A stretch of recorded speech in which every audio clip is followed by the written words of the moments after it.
এই মুহূর্তে আমি অবস্থান করছি পতেঙ্গা সমুদ্র সৈকতে। আমি আপনাদের সাথে যখন কথা বলছি সেই মুহূর্তে বঙ্গোপসাগরে ঢেউ এসে আমার পাটা ভিজিয়ে দিল। এই গরম আবহাওয়ার ভিতরে শীতলের অনুভূতি একবার ভাবুন তো।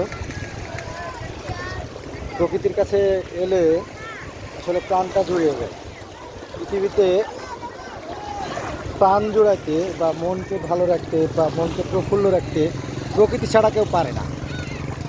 প্রকৃতি সর্বদা অপ্রতিদ্বন্দ্বী। আমি এখন বঙ্গোপসাগরের পতেঙ্গা সৈকতের ভিতর দিয়ে হাঁটতেছি।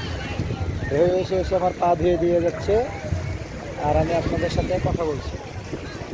এই এই তো ঠিক আছে, পরবর্তী স্টেজে আবার দেখা হবে। আল্লাহ হাফেজ।